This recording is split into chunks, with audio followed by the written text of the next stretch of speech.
just wanted to say, like, what you're incredible at as well is what you do with fitness.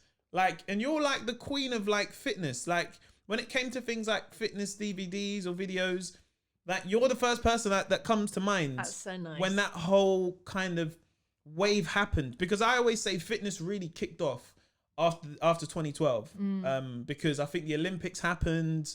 I don't know what happened, but that's when I felt like a lot of people my age was like, I'm really gonna go gym. Yes. And you know, you started learning about gym and like people like plant-based diets and stuff, and gym on social media just became a whole new wave in itself. But you're always someone I think of way before it, because you know, social media, Instagram was people posting food. What was really interesting was when I made my first workout DVD. So I was pregnant with my second child, and I was like, wow, I have put on a lot of weight, and I look 6 months pregnant, and I'm only 12 weeks pregnant. Like, this is going to be bad.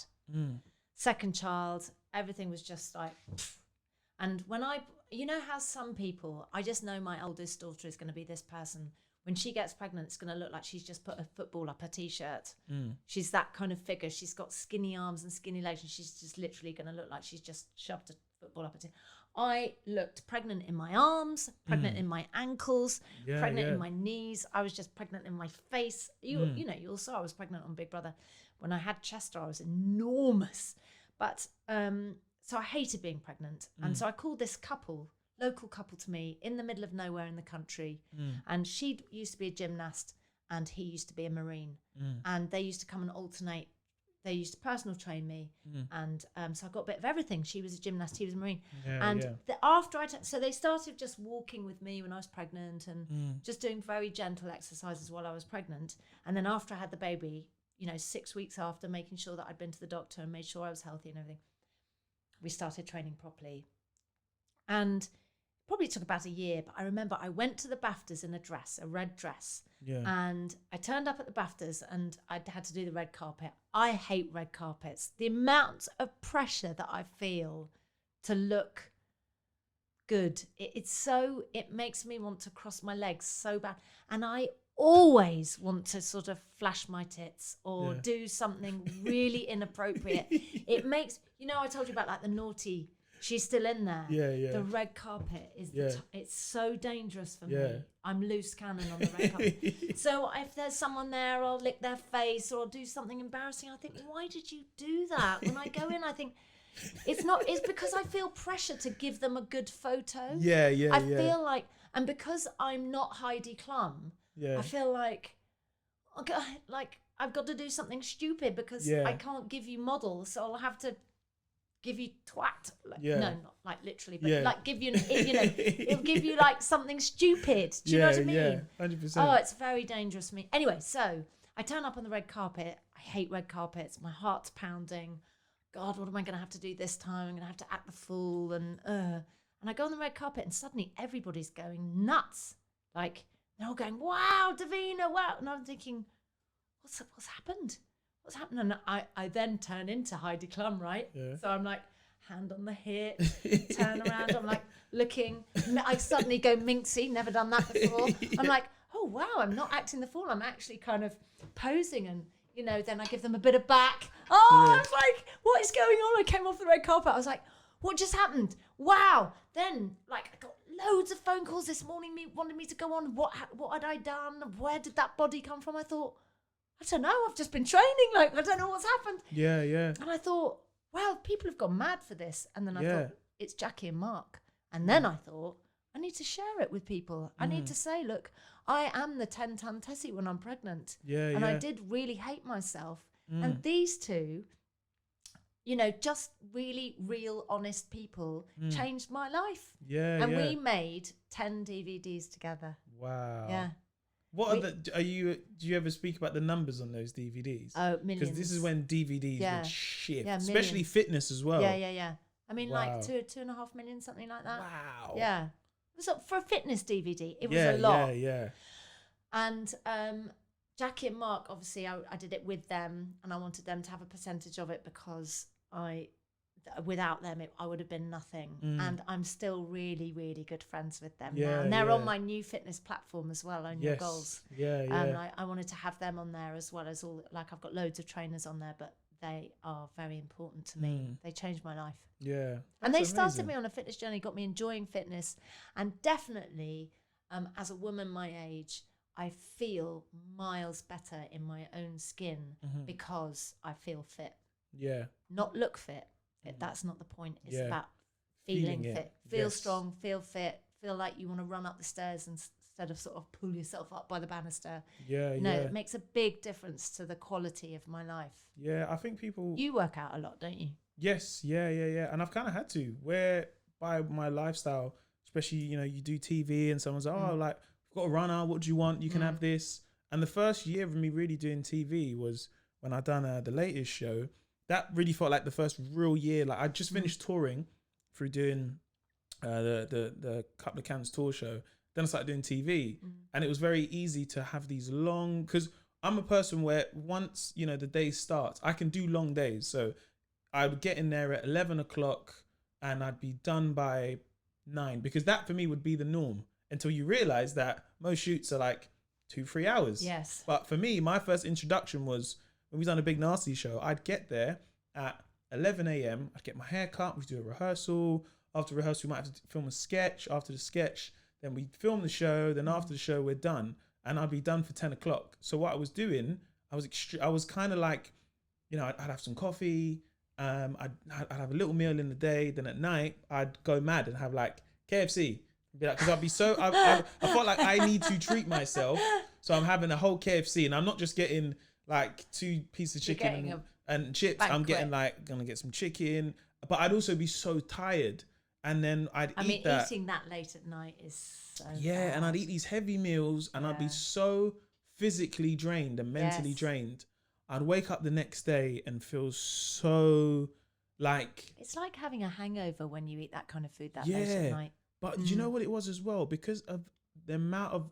My adrenaline was so high because I couldn't switch off from... I've just recorded this show. I'd get home, I'd eat. Then I'd be up till about 2 a.m. and I'd wake up like 1 in the afternoon, and I couldn't do nothing in that day. And I just felt like, whoa, I don't like this feeling. After every time I record a show, I couldn't do anything. I'm sitting there and I feel low in myself. So for me, I would normally get a lot of my fitness through playing football with my friends. But I think within the last, especially more so like in the middle of this year, was really actively doing as much fitness as possible, whether it's cycling sometimes. Or, do you cycle? You know. Yeah, well, we started cycling. Me and my friends started cycling in lockdown. Like around, outside, in lockdown. So you like cycling? Oh yeah, I love cycling because I love cycling. I love cycling when the bike is working though. That's why he's laughing, because 9 times out of 10, I was cycling and I had this bike. I'm like, oh man, what gear is this? I feel like I'm in a bit of a low gear. And when I'm clucking up, the gear would change and the chain would come off. And I'm realizing that I can't really enjoy this because I want to go a bit faster. Yes. But you ride mountain bike, hybrid, or road? So I've got a hybrid bike. So it's great. like a mixture of both. Because in London, it's perfect. Yeah. So it's like a mixture of both. But then one thing I did like about cycling, it was so many things actually, me and cycling. It brought me and my friends a little bit close together at a time where none of us had seen each other. But it was like you could explore on a bike. Yes, you can go down roads you can't. Serious ground on a bicycle. And then when you go down a hill, the excitement of like, whoa, we're going down a hill, and then just looking back like, hey, that was a good hill, right? Like, you lot enjoy that hill? Yeah, me too, man. That was a good, and you feel like a kid again. There's some aspects where I actually do feel like a kid again. So I think for me, I've realized for me, I think in my 20s, I was kind of going gym more for the appearance. I was like, I need to look cut, I need to look hench, because I'd see other guys around me who look like that. It's interesting to hear that men feel that kind of pressure. Oh yeah, 100%, man. More now, I think, than when I was your age. Like, guys feel a lot more pressure to be hench.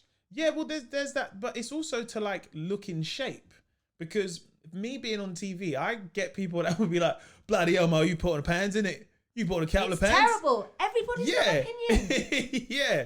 And there's parts of me where I'm like, well, my frame has changed from how I'm 32. How I was 20 when I was 22 looked very different. I was very skinny. So I'm growing into my body a little bit. But it's hilarious where you've sometimes... got a very good physique, and I'm not blowing smoke big up ups, your ass, man. but like you've got a lovely physique. I mean, I saw you in your nice little tight like jackets and things like that. Very nice, Mo. And you know, it's nice when somebody says, you know what, you look great for training. Can I tell you one massive advantage of getting into your 50s? Yeah. You can say nice things to men without them thinking you're hitting on them. Yes. I can say to you, Mo, you've got a lovely physique without anybody going, oh my God, look at her, she's flirting with Mo. You know, or your lovely girlfriend going like, what the hell? She'll just understand that I'm appreciating you as a person. It's a nice place to get to. And unfortunately, you don't get that when you get older. You'll always sound like a lech. But you know what, that must be good for you, because then you're like, well, not every time I give someone a compliment, it always has to feel like that. Because as a woman giving guys compliments, most guys 9 times out of 10 is like, whoa, that's me in there, you know? Yeah. She wants me. When it's just like, well, no, I'm just like, I'm a mum, innit? Like, that's exactly what happens. I think when you get married and you are a mum, you can start saying that. And like, I would say, actually, you got to get to your mid-40s. Mid-40s, 50s, and then you just don't seem like you're hitting on everybody. But as a guy, the older you get, the less compliments you must give out. Do it. Yeah, don't do it at all. You just say hello.